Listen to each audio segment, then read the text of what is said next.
perempuan korban konflik. Nah, apa yang dirasakan sendiri sebagai kaum perempuan?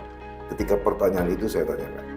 Masih ada banyak PR bagi perempuan, terutama catatan bagi teman-teman yang korban konflik, termasuk yang perempuan, di mana masih ada dampak sampai saat ini. Kita lihat dari berbagai sisi ya. Jadi baik dari sisi ekonomi, pendidikan, kemudian kesejahteraan mereka. Dan ini tidak terlambat ya? Belum terlambat gitu. Tidak sepanjang masih ada dana Otsus Aceh itu belum terlambat. Ya, tapi kan tahun depan mulai berkurang. Nah, tapi kan bukan berarti harus dikurangin untuk perempuan, begitu. Dan itu yang harus dipastikan. Dengan ada pengurangan dana Otsus yang tadinya adalah persentasenya lebih tinggi dan sekarang menjadi 1%, tentu ini harus direfleksikan diri. Bagaimana kanun kanun tentang dana Otsus itu memperuntukkan sesuai dengan sasaran dan juga secara efektif. Nah, saran kami perempuan juga harus diperhatikan dalam hal itu, karena kesejahteraan perempuan adalah juga kesejahteraan anak dan kesejahteraan bagi juga kaum laki-laki. Di sisi lain juga ada perempuan yang kemudian menikah dengan oknum-oknum itu, yang kemudian juga menikah, walaupun posisinya nomor 2 atau nomor 3 gitu ya. Iya,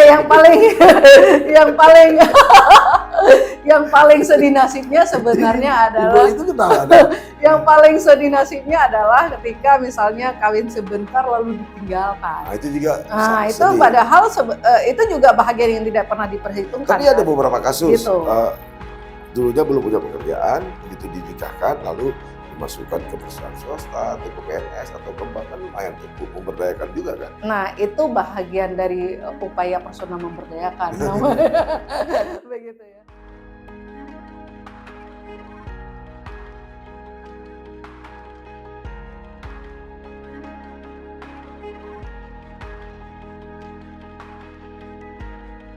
Assalamualaikum warahmatullahi wabarakatuh. Sahabat Sisi Lain, berbagai fakta, data, dan peristiwa terjadi. Media mainstream, bahkan media sosial, melihatnya dari satu sudut, tapi kami mengungkapnya dari sudut yang berbeda. Ikuti Sisi Lain di channel YouTube Saleh Abdullah. Assalamualaikum warahmatullahi wabarakatuh.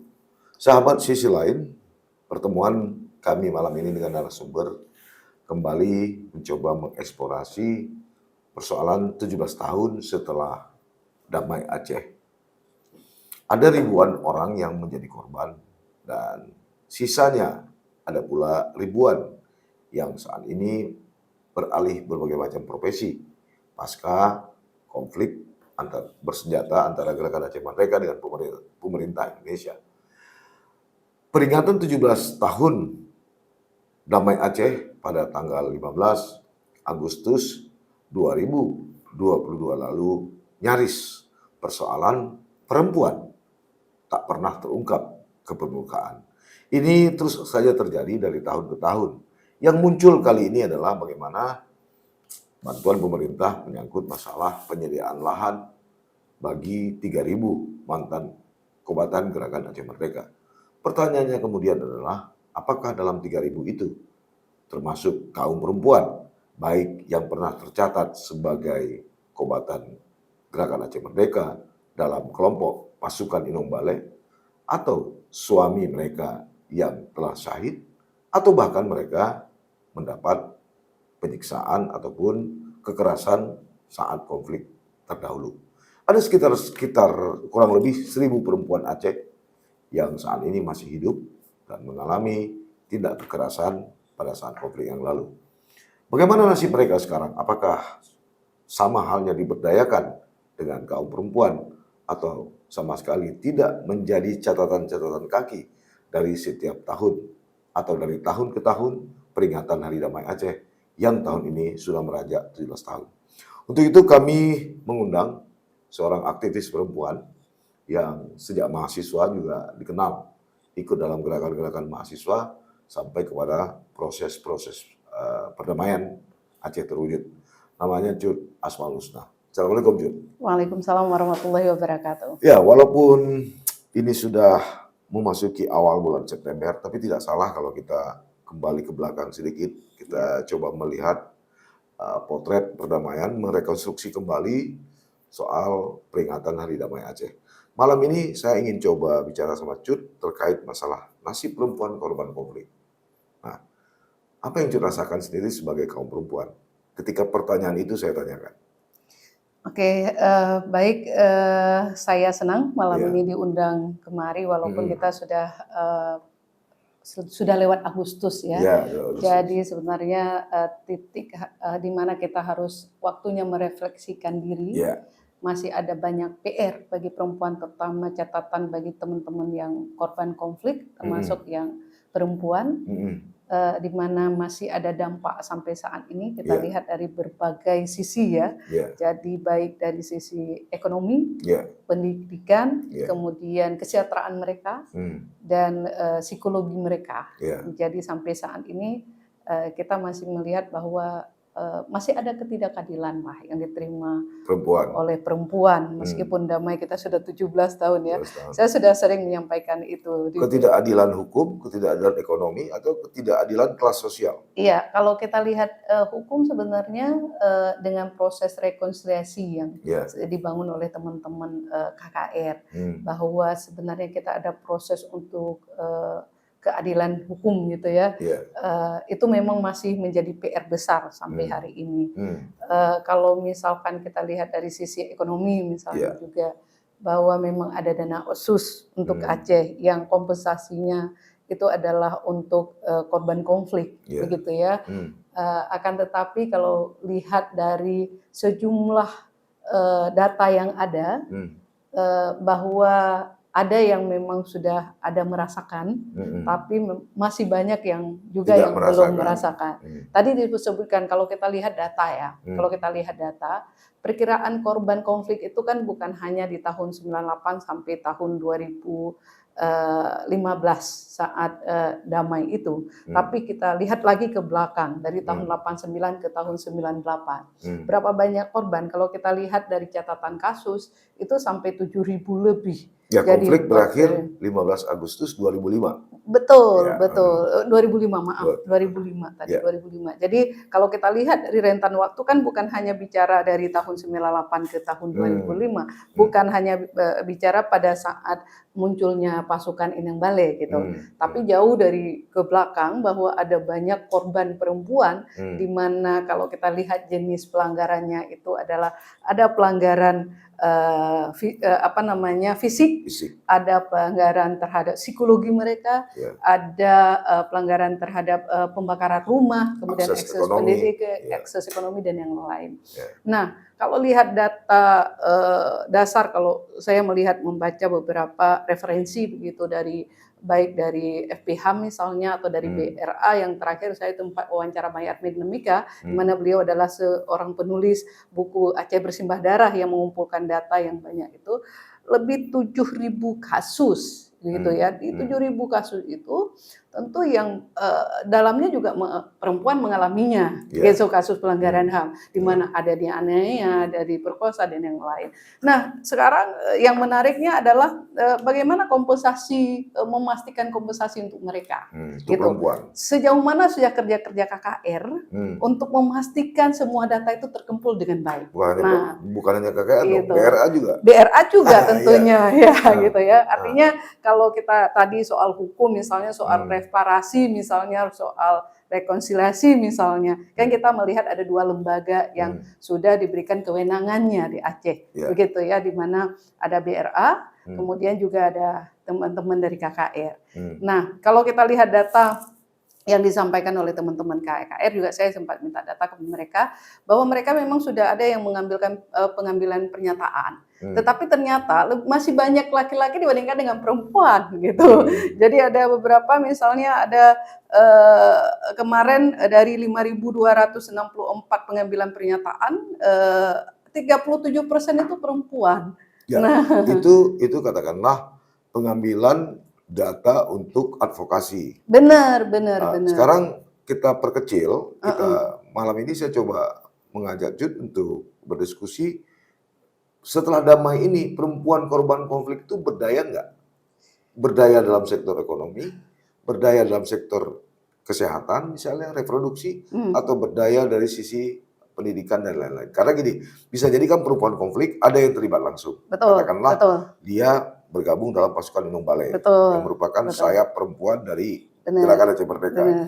Ada perempuan korban konflik yang mungkin saja suaminya Betul, betul. terlibat kekuatan kan gitu kan. Iya. Ada juga yang tidak memiliki irisan apapun, tapi Hmm.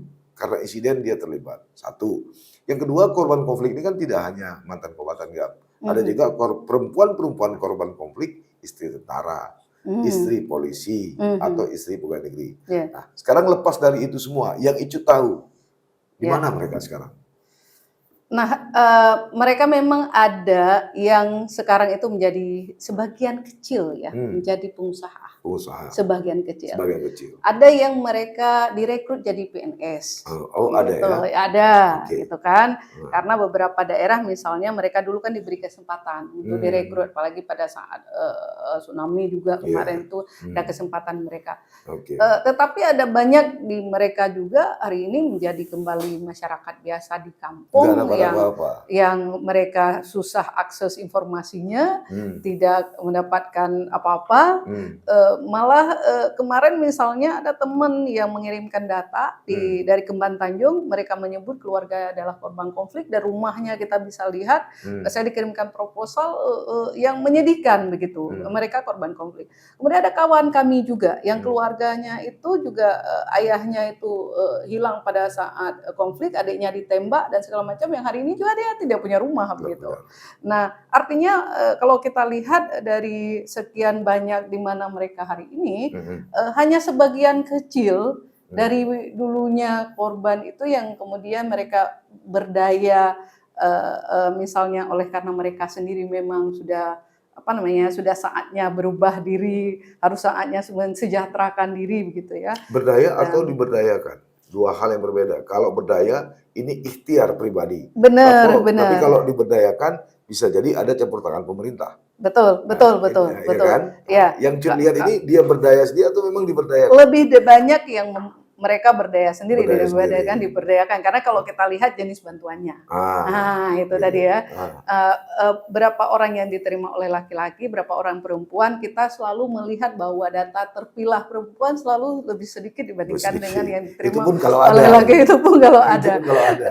Dan saya pernah juga ke Aceh Timur menyumpai mereka gitu ya, dan kemudian juga ke wilayah Aceh Utara, Aceh Pidi begitu. Mereka rata-rata menyatakan bahwa kecewa dengan kondisi yang saat ini seperti ini terjadi. Yang sudah 17 tahun ini. Iya, waktu itu masih 2 tahun kebelakangan lah saya ke mereka. Artinya belum 17 tahun, tapi 14 tahun yang lalu begitu saya ketemu dengan mereka, terus menanyakan apakah mereka masih mau bergerak begitu ya. Mereka bilang untuk saat ini ya kalau misalnya ada arahan mau bergerak, tapi sempat kecewa karena ada banyak yang mereka harus perjuangkan itu tingkat perhatian pemerintah dalam hal berbentuk apapun itu mereka belum bisa memberikan jaminan kepada kawan-kawan yang lain yang mereka juga mengajak, yang mereka juga bersama dulunya. Artinya masih banyak yang hari ini tidak punya akses apapun begitu, terutama yang perempuan gitu ya. Kalau misalnya ada rumah yang dibakar. Jadi kalau akses ekonomi mereka tidak punya, akses pendidikan mereka terputus, akses pemberdayaan juga mereka tidak lakukan. Apa yang cocok kita gambarkan terhadap perempuan-perempuan korban konflik ini, Cik? Iya, saya melihat bahwa bagaimana ya, wajar saja mereka misalnya kecewa dengan kondisi yang ini. Kita bisa melihat tingkat rata-rata lah hari ini. Kalau kenapa bisa terjadi kemiskinan Aceh tidak terlalu banyak berubah angkanya setiap tahunnya. Berarti ada persoalan yang diterima, termasuk yang diterima oleh perempuan. Begitu ya, kita bisa menggambarkan apa yang mereka tidak kecewa, termasuk misalnya pemilihan psikologi mereka. Saya selalu dititipkan oleh teman-teman ini yang dulunya bergerak di pendampingan korban konflik, pendampingan terhadap perempuan adalah soal jiwa mereka yang psikologi mereka yang tidak pernah dilakukan trauma healing misalnya, begitu ya. Jadi pendekatannya bukan hanya soal pemberdayaan ekonomi, tapi soal penyentuhan psikologi juga belum banyak dilakukan, begitu. Jadi ketika kita lihat korban bukan hanya memberikan mereka rumah, bukan hanya mereka misalnya memberikan pekerjaan, bukan hanya, tapi jiwa psikologinya mereka itu, apalagi terutama korban-korban yang pernah diperkosa, apalagi korban-korban yang pernah melakukan penganiayaan, itu lebih berdampak lama begitu. Meskipun kadang-kadang mereka sudah diberikan sedikit ya, katakanlah ada dana diat gitu misalnya. Karena saya melihat jenis-jenis bantuan yang pernah ada memang diberikan pemerintah, tapi memang belum merata. Begitu. Karena kalau kita lihat jenis bantuan yang diterima misalnya kayak jenis bantuan uang tunai, kemudian ada dana diat, ada bantuan rumah, ada bantuan modal, pengangkatan PNS, itu kalau kita lihat kan tidak semua yang kita sebut, yang data tadi disebut diperkirakan dari 7.000 yang sudah terbunuh 4.000 yang masih ada sisa sekitar misalkan 3.000-an dan perempuan di antaranya ada 1.000-an yang kita perkirakan tadi adalah belum semuanya dengan pemberian tingkat pemberian bantuan tadi menyentuh gitu. Kalau misalnya sudah semuanya tentu sudah ada peningkatan kesejahteraan di kita dan berpengaruh kepada peningkatan upaya pengurangan data kemiskinan begitu. Dari situ aja kita bisa melihat. Saya tidak punya data dan saya tidak tahu, tapi saya melihat di PRA, katakanlah di PRA hari ini, politisi perempuan juga tidak ada tuh satupun yang mewakili kaum pejuang dulu. Iya, benar. Ini menarik ya. Ini sebenarnya tergelitik kami juga sebagai aktivis perempuan dulu begitu ya. Di mana berapa sih sebenarnya pasukan Kembali yang pernah diajak oleh teman-teman katakanlah dari partai lokal begitu ya, baik partai lokal apapun termasuk yang PA, PN ada yang lain-lainnya dan yang mengajak misalnya pasukan Kembali untuk diberdayakan sampai diberdayakan politik. Memang pernah diberikan pelatihan begitu ya. Tetapi kemudian memastikan akses mereka untuk duduk di partai, untuk duduk di kursi DPR misalnya, kemudian bagaimana mereka diberdayakan secara SDM-nya, kemudian didukung oleh biasanya kan begini, oke mereka diajak, tetapi kemudian dukungan ajakan itu hanya sebatas mereka memenuhi kuota aja ya. Benar, jadi memenuhi kuota dan untuk meningkatkan apa namanya ya, untuk meningkatkan jumlah suara begitu. Jadi bukan betul-betul disupport untuk mereka harus mewakili loh, gitu. Jadi kalau misalnya ada berapa persen sekarang kita bisa lihat data-data, berapa persen sekarang partai lokal yang ada perempuan yang memang mereka adalah basisnya adalah dari pasukan Kembali. Gitu. Saya belum menemukan data yang cukup real gitu ya. Berapa sih seluruh kabupaten kota. Tapi kalau kita lihat yang misalnya Aceh hari ini, berapa sih yang dari PA begitu. Nah, apakah mereka betul dari pasukan Inong Balai atau bukan? Apakah memang betul mereka adalah benar-benar korban atau mereka dulu adalah orang yang berdampak dari konflik? Kan korban dengan orang yang punya dampak itu dua hal yang berbeda.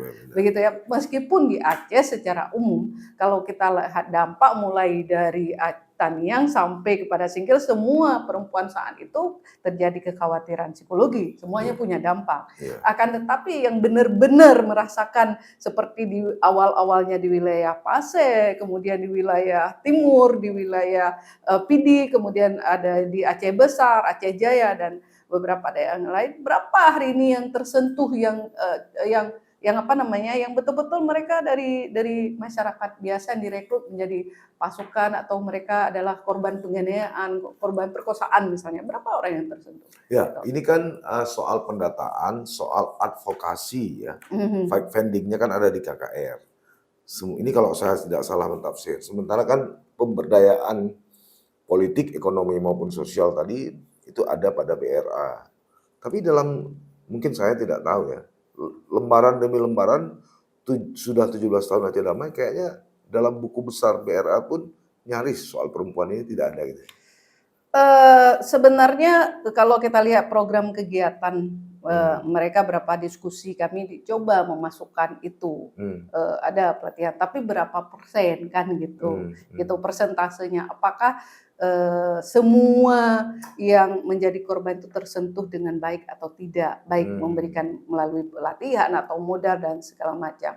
Nah, saya melihat sebenarnya bukan hanya tugas KKR dalam hal ini, tetapi misalnya di dinas pendidikan, di badan daya, di mana-mana sebenarnya di dinas sosial lah. Kan ada banyak korban hari ini yang juga mereka mengalami luka, misalnya pada saat itu yang hari ini menjadi disabilitas dan segala macam akibat konflik. Berapa yang tersentuh itu? Siapa yang punya data, yang benar-benar punya data itu? Kalau misalnya hari ini Abang tanya misalnya ke Icut, apakah Icut punya data yang cukup real terhadap berapa sih perempuan korban konflik yang misalnya hari ini ada di pengusaha dan mereka terberdayakan, berapa sih hari ini korban konflik yang menjadi anggota DPR yang mereka diberdayakan, berapa sih hari ini korban konflik yang hari ini mereka sudah rumahnya dibakar dan dibantu.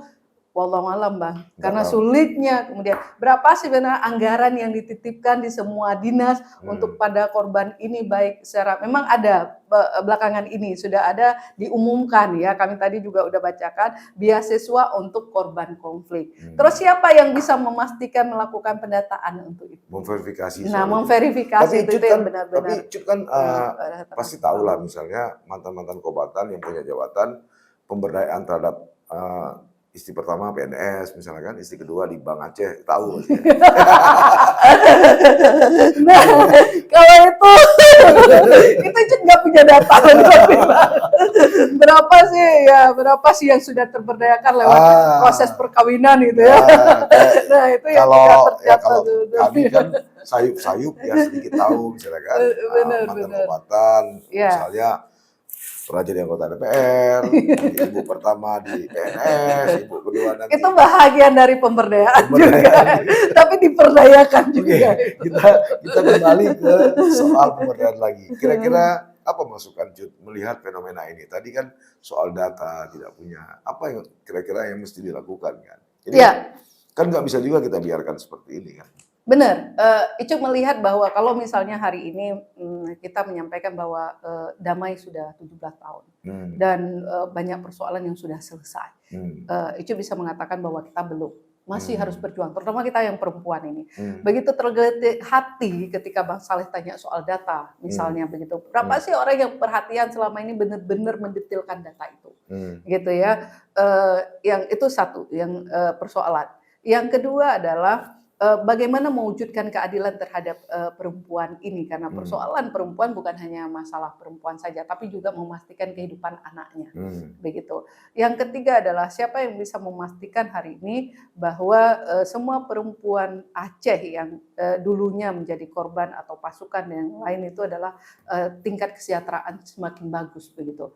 Oleh karena itu saran Icut adalah kita betul-betul fokus untuk pendataan ulang lagi, merefleksikan lagi. Dan ini tidak terlambat ya? Belum terlambat gitu. Tidak sepanjang masih ada dana Otsus Aceh itu belum terlambat. Ya, tapi kan tahun depan udah mulai berkurang. Nah, tapi kan bukan berarti harus dikurangin untuk perempuan, begitu. Dan itu yang harus dipastikan. Dengan ada pengurangan dana Otsus yang tadinya adalah persentasenya lebih tinggi dan sekarang menjadi 1%, tentu ini harus direfleksikan diri. Bagaimana kanun kanun tentang dana Otsus itu memperuntukkan sesuai dengan sasaran dan juga secara efektif. Saran kami perempuan juga harus diperhatikan dalam hal itu, karena kesejahteraan perempuan adalah juga kesejahteraan anak dan kesejahteraan bagi juga kaum laki-laki. Itu saran. Apa kritik Cut terhadap kondisi hari ini yang boleh kita sebut? Cut setuju nggak bahwa 17 tahun pasca damai ini pemerintah kita abai terhadap nasib perempuan korban konflik? Icuk masih setuju tentang itu. Karena kenapa? Karena kalau kita lihat di program dan kegiatan, itu indikatornya. Yang kedua adalah capaian indikator pembangunan Aceh, terutama yang data terpilih untuk perempuan. Begitu ya. mana indikator yang kita bisa melihat bahwa data terpilah ini perempuan meningkat nilai kesejahteraan atau pendapatan keluarganya, misalnya di perempuan itu.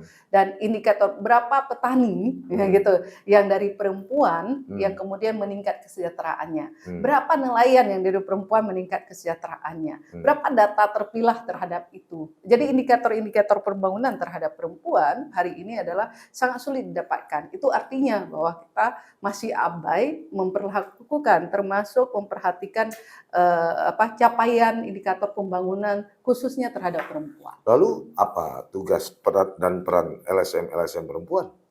Nah, seharusnya ini yang harus disinergikan, begitu. Selama ini kan memang banyak teman-teman bicara soal perempuan. Termasuk kemarin ada musyawarah perempuan dan itu juga tapi ikut kan kritiknya bahagia. banyak kan ke soal kritik kanun jinayat kan, bukan soal kritik Nah, bagaimana memberdayakan ekonomi perempuan. Ini yang kan? harus dilihat. Jadi kanun itu kan bahagian proses hukum. Tapi kan persoalan perempuan kan yang menjadi kritis saat ini bukan hanya di hukum, gitu ya kan. Memang kekerasan perempuan dan anak itu adalah ekses dari juga bahagian penegakan hukum yang masih pilih kasih atau tidak, kemudian tidak terjadi mitigasi yang cukup bagus begitu. Tapi persoalan lainnya adalah bagaimana memastikan kesejahteraan mereka, begitu. Jadi kalau misalnya hukum cukup bagus, tapi kemudian kesejahteraan mereka tidak diperhatikan, ini juga akan menjadi hal yang kejadian yang lain. Misalnya kita memperbaiki hukum yang cukup bagus, tapi rumah mereka satu kamar itu masih rame-rame begitu. Apakah tidak akan berdampak kembali terhadap terjadi kekerasan? Itu kan kekerasan terhadap perempuan lebih kepada personal ya. Tapi konflik kan negara ini. Iya, benar. Para pihak kan gitu kan. Nah, makanya tadi ada efek kalau misalnya ada dampak lain yang ditimbulkan. Kalau perhatian, kalau melalaikan, kalau mengabaikan terhadap urusan-urusan yang keberpihakannya kepada perempuan, maka akan ada banyak dampak lain yang diterima oleh capaian apa yang mau dilakukan untuk negara ini begitu. Jadi itu yang paling penting untuk digarisbawahi. Nah, itu tidak bilang bahwa negara atau kalau kita tadi bicara soal konflik adalah hubungannya dengan negara atau hubungannya dengan pemerintah, bukan tidak hadir, tapi sudah hadir. Cuma saja belum ada yang belum tersentuh ketidakadilan itu sampai saat ini 17 tahun. Sudah damai kita masih belum merasakan ketidakadilan itu. Kita tidak hanya bicara Banda Aceh, tapi bagaimana daerah misalnya dulu juga ada korban yang Tamiang, Singkil. Benar. Jadi misalnya seberapa kita pernah lihat korban yang di wilayah Linge misalnya daerah sana. Seberapa kita pernah lihat daerah Bener Meriah wilayah Kedalam misalnya. Jadi ada banyak daerah yang hari ini adalah belum tersentuh sampai aksesnya ke dalam. Karena kalau kita lihat kan cuma ribuan, Bang. Ya, tapi syukur-syukur ya misalnya ada perempuan yang dulu mengalami kekerasan waktu konflik, katakanlah suaminya apakah TNI, Polri atau Kekuatan GAM yang tewas atau syahid, kemudian dia menikah kembali, kualitas hidupnya bisa meningkat gitu ya. Alhamdulillah ya. Di sisi lain juga ada perempuan-perempuan yang kemudian menikah dengan oknum-oknum itu yang kemudian juga meningkat. Walaupun posisinya nomor 2 atau nomor 3 gitu ya. Iya,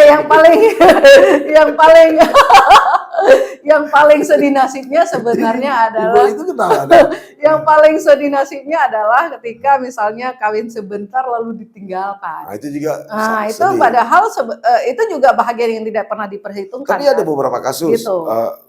Dulunya belum punya pekerjaan, begitu dinikahkan lalu dimasukkan ke perusahaan swasta atau ke PNS atau ke bank, kan lumayan tuh memberdayakan juga kan. Nah, itu bahagian dari upaya personal memberdayakan begitu ya. Tapi tadi menarik Bang yang tadi Abang menggelitik hati kami dan mungkin kembali kepada semua pihak ya untuk lagi-lagi data menjadi penting terutama terhadap data terpilah perempuan, dan itu adalah kesulitan yang saat ini ketika perencanaan dilakukan. Makanya kenapa kita mendorong ayolah menyelesaikan masalah itu adalah berdasarkan data dan berdasarkan perencanaan itu adalah berbasis dari data begitu.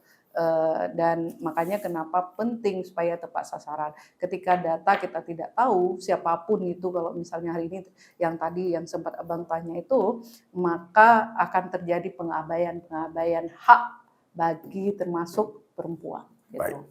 Terima kasih Bu Jud. Ya. Sahabat Sisi Lain, itu tadi perbincangan kami. 17 tahun sudah damai Aceh. Mungkin korban tercatat dengan baik. Baik dari kalangan GAM, TNI maupun Polri atau masyarakat sipil.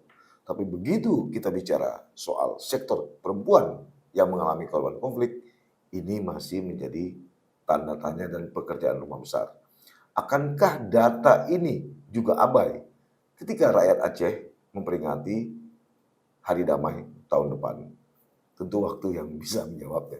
Saya tidak bisa. Mudah-mudahan saja itu segera terwujud. Terima kasih. Sampai bertemu. Assalamualaikum warahmatullahi wabarakatuh.